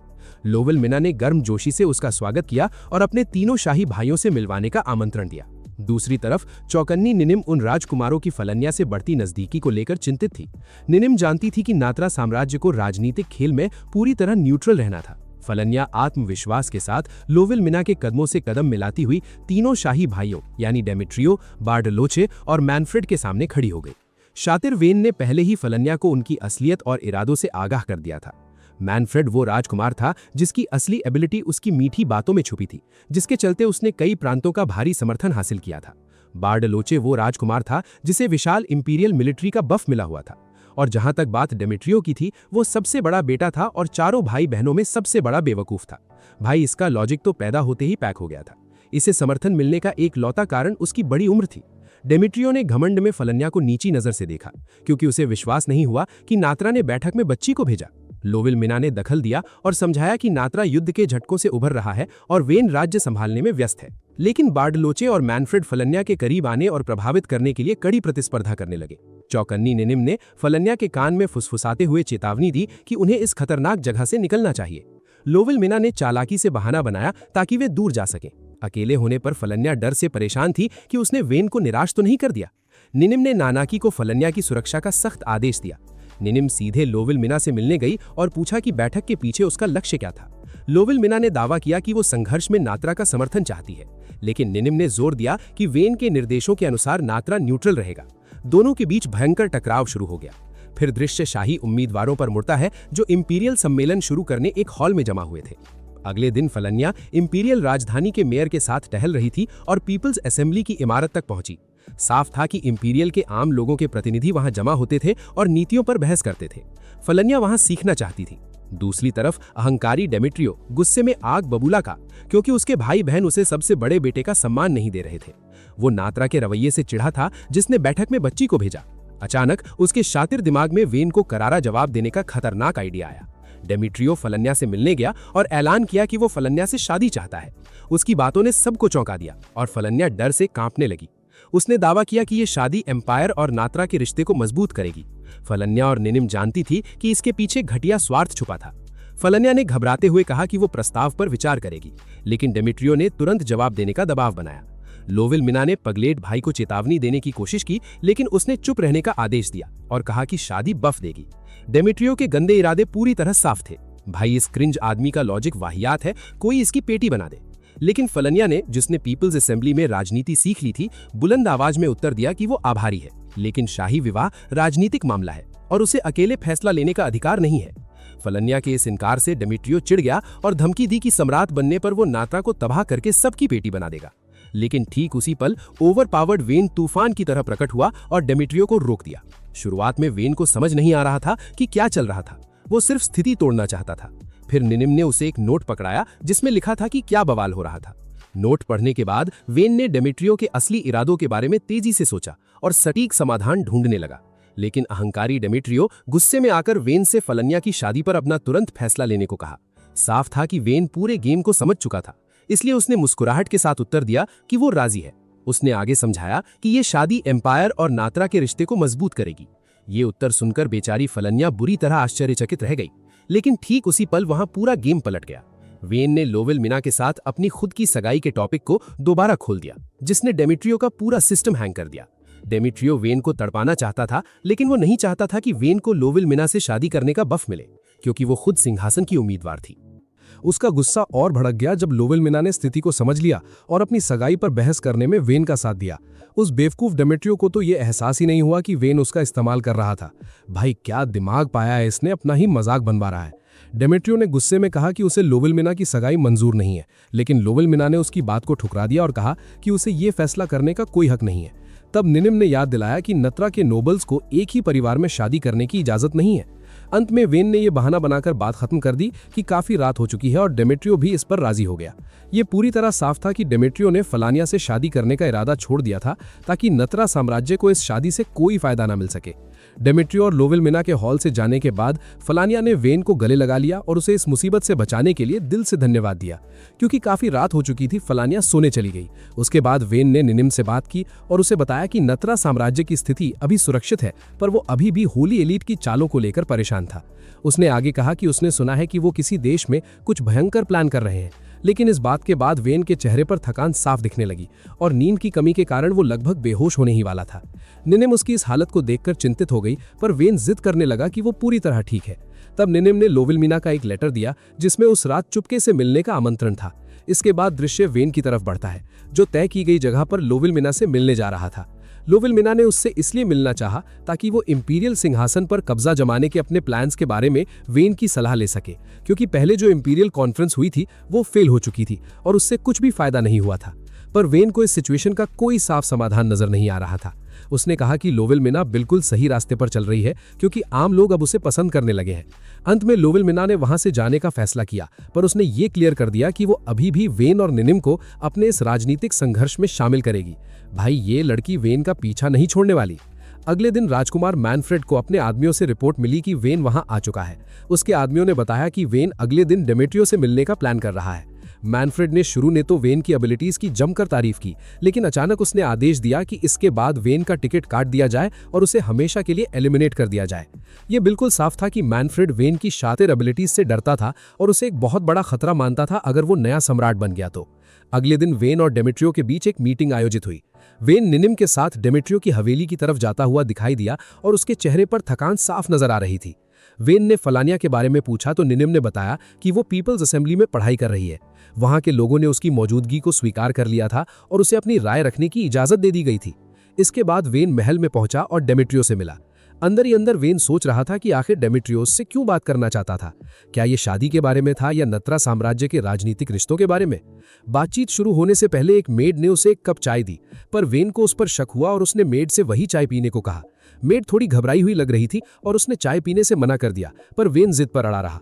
अचानक डेमेट्रियो ने उसे टोकते हुए बीच में दखल दिया और उसे बेवकूफ और बदतमीज कहने लगा, क्योंकि वो अपने होस्ट की दी हुई चीज पीने से इनकार कर रहा है। डेमेट्रियो हर चीज पर शक करने लगा। उसके बाद डेमेट्रियो ने गुस्से में वो चाय का कप पकड़ा और उसे खुद पीने ही वाला था। वेन ने उसे रोकने की कोशिश की, लेकिन तब तक काफी देर हो चुकी थी, क्योंकि डेमेट्रियो वो मिलावटी चाय पी चुका था।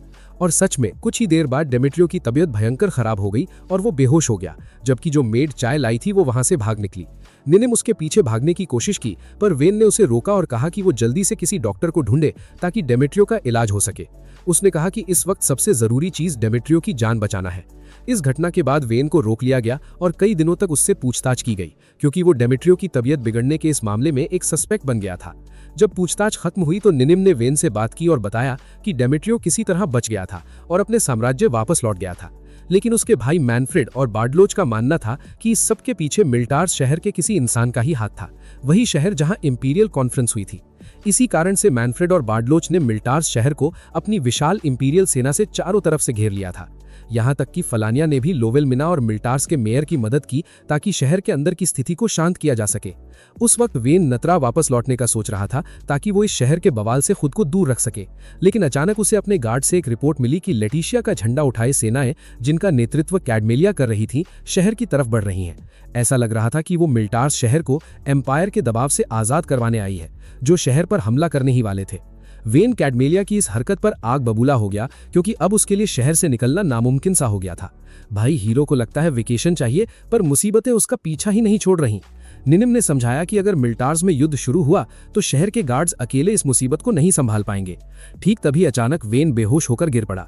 यह पूरी तरह साफ था कि इस लगातार बढ़ते प्रेशर और टेंशन की वजह से उसका शरीर और दिमाग पूरी तरह थककर हार मान चुका था और उसका सिस्टम हैंग हो गया था। वो वहां बेहोश पड़ा था और फलानिया और निनिम उसके पास बैठी थी। फलानिया उसकी हालत को लेकर बेहद चिंतित थी और उसने पीपल्स असेंबली जाकर अपना वोट डालने का फैसला किया। उसने ये बड़ा कदम सिर्फ इसलिए उठाया ताकि वो अपने भाई की मदद कर सके और मिल्टार्स शहर की इस बिगड़ती स्थिति को शांत कर सके। कुछ ही देर में फलानिया पीपल्स असेंबली में पहुंच गई। वहां का माहौल काफी हल्ला गुल्ला और अराजकता से भरा हुआ था। कुछ लोग लेटिशिया की सेना में शामिल होना चाहते थे, जबकि बाकी लोग एम्पायर का साथ देने की जिद कर रहे थे। वो आत्मविश्वास के साथ हॉल के बीचों बीच चलकर गई और एक जबरदस्त भाषण देना शुरू किया। उसने पीपल्स असेंबली को सलाह दी कि वो एकजुट होकर शहर की भलाई के लिए फैसला करें। उसे पूरा विश्वास था कि मिल्टार्स के ज्यादातर लोग, जिनमें से अधिकतर व्यापारी थे, स्थिति को समझकर बिल्कुल सही फैसला लेंगे। हर किसी की निगाहें सिर्फ और सिर्फ उस पर टिकी हुई थीं। जो लोग अपने अलग अलग विचारों की वजह से वहां बवाल मचा रहे थे, वो उसके मुंह से निकले शब्दों को सुनकर पूरी तरह दंग रह गए। उन सब का सिस्टम इतनी बुरी तरह हैंग हो गया था कि वहां सन्नाटा छा गया। ठीक उसी वक्त दूसरी तरफ वेन होश में आ चुका था और उसने उठते ही निनिम को गले लगा लिया था। निनिम की आंखों से आंसू बहने लगे और उसने वेन को समझाया कि वो खुद पर इतना ज्यादा दबाव ना डाले कि उसकी पेटी बन जाए।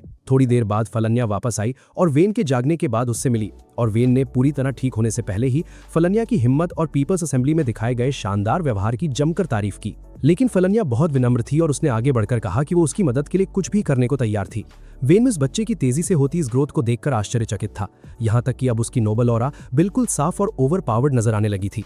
इसके बाद वेन ने उसको निर्देश दिया कि वो लगातार ऐसे भाषण देती रहे जिससे मिल्टर्स के नागरिकों को और ज्यादा बफ मिल सके, और उसने शहर के पूरे 30,000 निवासियों का नेतृत्व करके उन्हें लोवेटिया की सेना से मदद मांगने के लिए तैयार किया। कैल्डमेलिया इस भयंकर भीड़ को देखकर हैरान रह गई क्योंकि उसके पास इतने संसाधन बिल्कुल नहीं थे कि वो मिल्टर्स शहर के 30,000 निवासियों को आश्रय दे सके।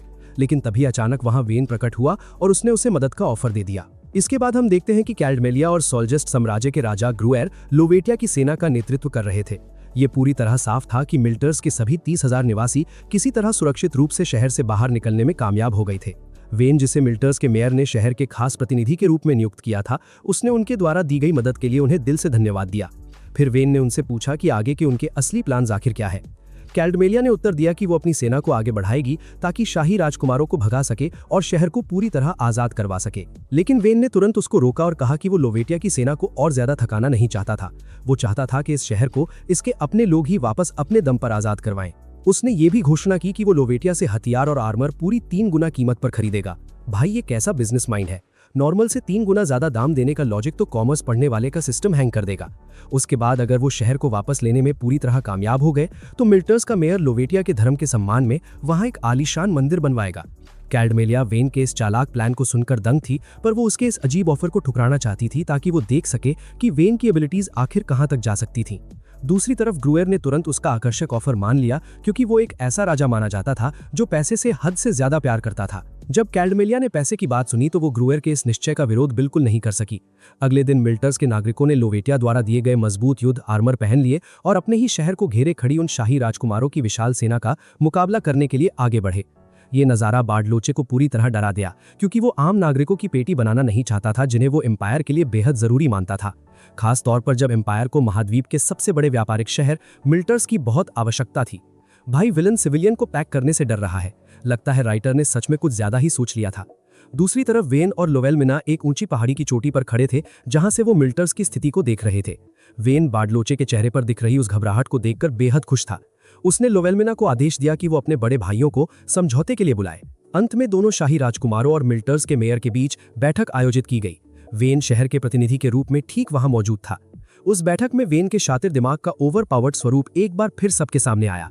उसने बार्डलोचे और मैनफ्रेड को बताया कि वो जानता है कि आखिर डिमिट्रियो का टिकट काटने के उस खतरनाक प्लान के पीछे कौन था। वेन ने समझाया कि ऐसा असंभव काम करने की ताकत सिर्फ डिमिट्रियो के पास ही थी।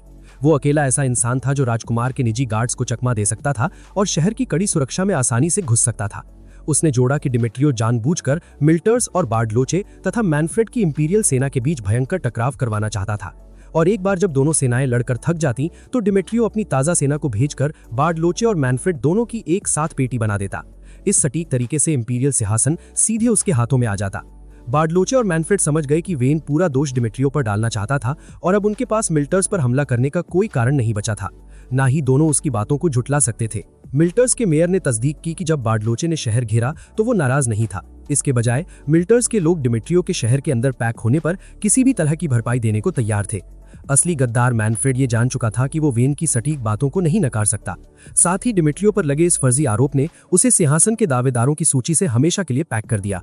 अंततः वो भयंकर विवाद शांति से खत्म हुआ और लोग वापस अपने शहर लौट गए। लेकिन ये साफ था कि सभी आम लोग राजकुमारों के खिलाफ हो गए थे और लुवेमिना को नई एम्प्रेस बनाने के लिए उनका समर्थन तेजी से मजबूत हो रहा था। भले ही उसने खुद माना कि नागरिकों का दिल पहले ही किसी और के पास जा चुका था, और वो और कोई नहीं बल्कि मासूम फलन्या थी। मेयर ने बताया कि वेन सिर्फ फलन्या की खुशी के लिए मिल्टर्स की मदद करना चाहता था। वो उस शहर और वहां के पीपल्स असेंबली सिस्टम से बेहद प्यार करती थी। नात्रा साम्राज्य के आलिशान महल में वेन बेहद खुश था क्योंकि उनकी अर्थव्यवस्था भयंकर तेजी से बफ ले रही थी, खास तौर पर एक्सपोर्ट के मामले में, जो मिल्टर्स के साथ पार्टनरशिप का नतीजा था। निनिन ने आकर वेन को समझाया कि मार्डेन साम्राज्य पूरी तरह ठीक था, लेकिन उसे डर था कि अगर उनकी अर्थव्यवस्था ऐसे ही डबल स्पीड से भागी तो वे लोग नात्रा से आजादी लेने की साजिश कर सकते हैं। उसने वेन को सलाह दी कि वो कोई और बड़ा ट्रेड पार्टनर ढूंढे ताकि वो मार्डेन साम्राज्य से आगे रह सके। थोड़ी देर बाद वेन का गार्ड वहां प्रकट हुआ और उसने खबर दी कि उसे ग्रूअर की तरफ से सोल्जिस्ट साम्राज्य आने का शाही निमंत्रण मिला था। वेन ने निमंत्रण तुरंत मान लिया और उसने पहले मार्डेन आने का प्लान किया।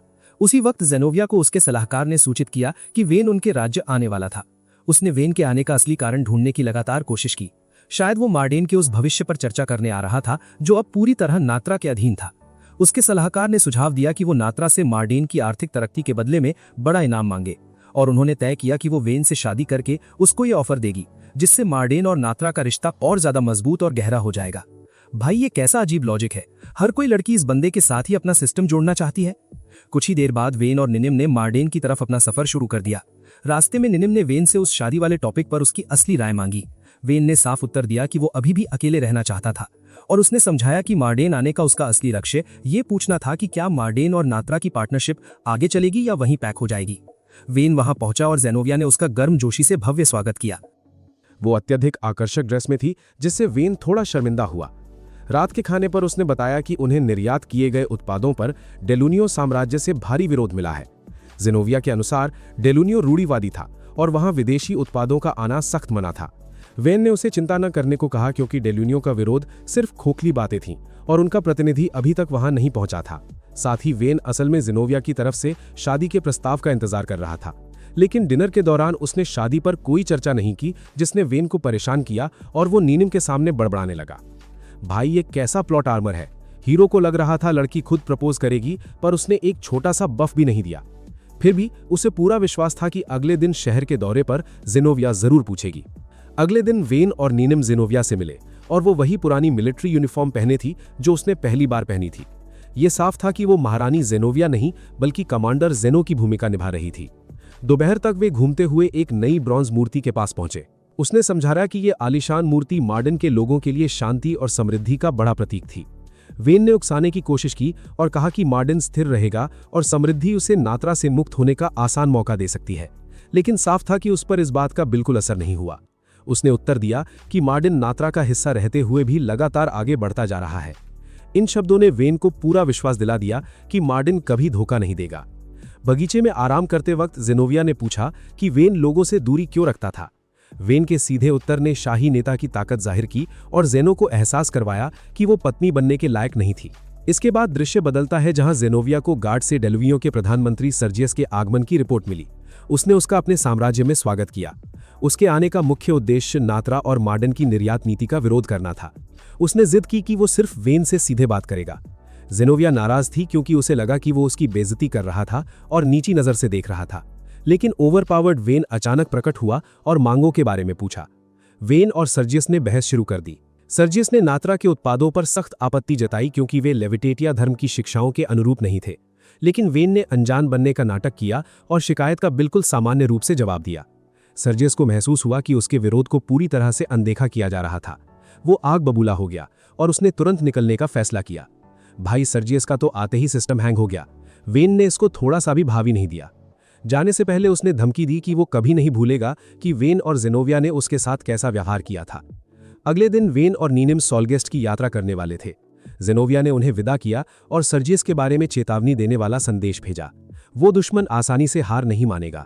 थोड़ी देर बाद वेन और नीनिम सोलगेस्ट की राजधानी पिथका पहुंच गए, जो समुद्र के नज़ारों वाला एक शानदार बंदरगाह शहर था। उन्हें ग्रुएर राजा की तरफ से गर्मजोशी भरा स्वागत मिला, जिसने वेन को आलिशान डिनर के लिए आमंत्रित किया। थोड़ी देर बाद ग्रुएर के नौकरों ने उसकी पलकी उठाई, जिसने वेन को आश्चर्यचकित कर दिया। ग्रुएर ने समझाया कि कुलीन लोग अपनी ताकत तब दिखाते हैं जब वे ऐसे काम करते हैं जो आम लोग नहीं कर सकते। वेन ग्रुएर के साथ चलने लगा। वेन पलकी देखकर थोड़ा चौंक गया था, पर सोलगेस्ट की शानदार स्थिति देखकर बेहद प्रसन्न था। उसने सोचा कि ग्रुएर ने उन्हें सहयोग पर चर्चा करने बुलाया होगा। उसे पूरा विश्वास था कि अगर नात्रा ने सोलगेस्ट के साथ सहयोग का बफ हासिल कर लिया तो डेलूनियो साम्राज्य उनके खिलाफ कुछ भी एबिलिटी नहीं दिखा पाएगा। जब वे शाही हॉल में पहुंचे तो वेन एक ऐसी लड़की को देखकर चौंक गया जिसके बालों का रंग बिल्कुल ग्रुएर जैसा था। पता चला कि वो उसकी बेटी टॉर्जिला थी। वो उससे मिलना चाहती थी, यहां तक कि उसने सभी व्यंजनों के बारे में समझाने का ऑफर भी दिया। हालांकि वेन को वो बच्ची बेहद क्यूट लगी, पर उसने असली लक्ष्य पर ध्यान केंद्रित करने की कोशिश की, जो ग्रुएर को सहयोग के लिए मनाना था। लेकिन वहां का खाना इतना ज्यादा स्वादिष्ट था कि वो उसकी तरफ खिंचता चला गया और खुद को रोक नहीं पाया। भाई कैसा ओवरपावर्ड हीरो है जो खाने के आगे अपना पूरा सिस्टम भूल गया। लगता है राइटर ने कुछ ज्यादा ही सोच लिया था इस सीन को कॉमेडी बनाने के लिए। इसके बाद वेन अपने कमरे में सो रहा था और खुद पर गुस्सा था क्योंकि सहयोग समझौता नाकाम रहा था। अगले दिन वेन ने सहयोग समझौते पर बात करने के लिए ग्रुएर से मिलने की कोशिश की, लेकिन ग्रुएर पूरे दिन उससे मिलने से बचता रहा। रात में वेन ने नीनिम के साथ चर्चा की और महसूस किया कि ग्रुएर का व्यवहार अजीब था। उसने सोचा कि ग्रुएर उसके पेटी बनना चाहता होगा, क्योंकि सहयोग के अलावा मीटिंग बुलाने का कोई दूसरा ठोस कारण नहीं था। वेन ने नीनिम से कहा कि उन्हें जल्दी वापस लौटने की तैयारी करनी पड़ेगी, लेकिन ग्रुएर ने अचानक वेन को एक महत्वपूर्ण विषय पर बात करने के लिए आमंत्रित कर लिया। जब वो पहुंचा तो वे दोनों सतर्क थे, इस डर से कि ये पैक करने का जाल हो सकता है। लेकिन ग्रुएर ने नीनिम को बैठने के लिए आमंत्रित किया। वो जानता था कि वो सिर्फ एक सेविका थी, फिर भी उसने कोई घमंड या चिंता नहीं दिखाई।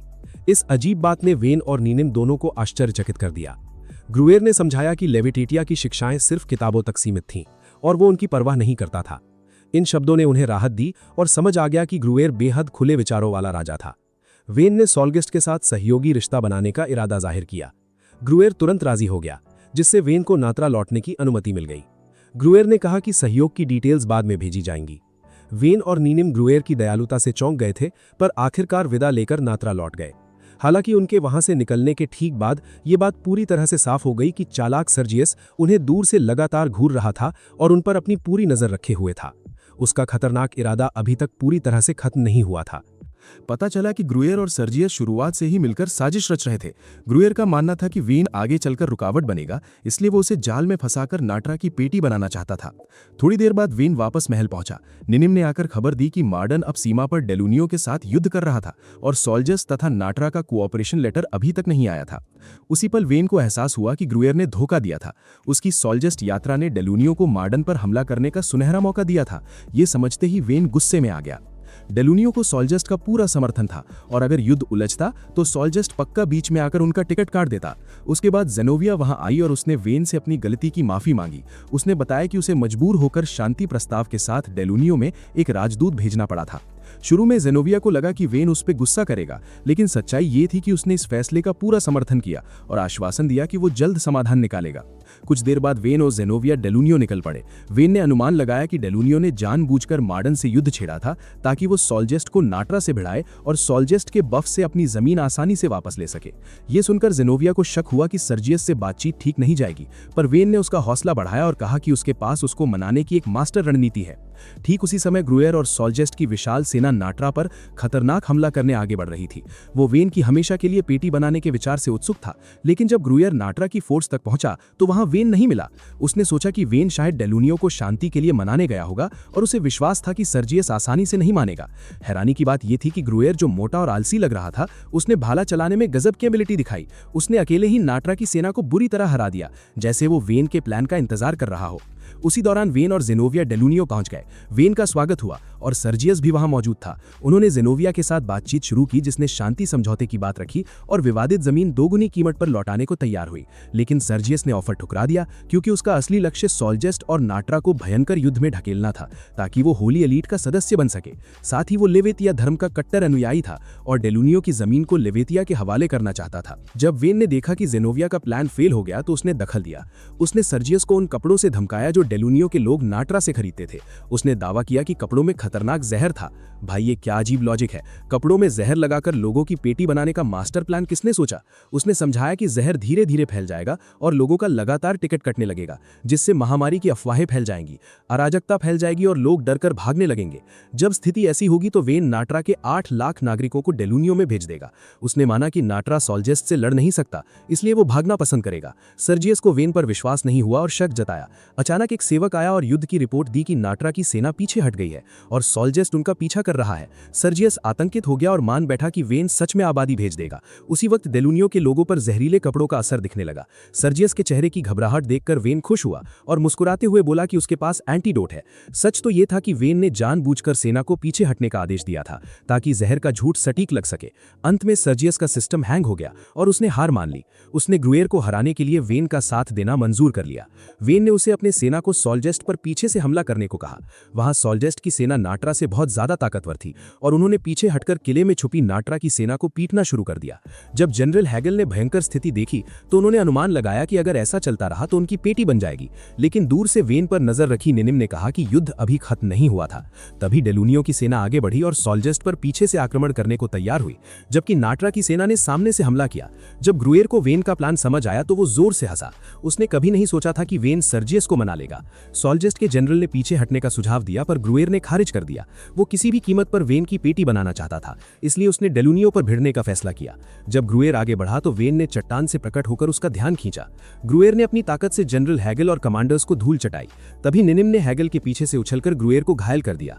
ओवरपावर्ड ग्रुएर जमीन पर गिरा और सोल्जेस्ट की सेना भाग गई। नाट्रा युद्ध का विजेता बन गया। बाद में वेन कैदी हुए ग्रुएर से मिला। निनिम के हराने के बाद उसे पकड़ लिया गया था। वो ग्रुएर का पतला शरीर देखकर चौंक गया। भाई, ये कैसा मैजिकल वेट लॉस एबिलिटी है। थोड़ी चोट लगी और बंदा फिट हो गया।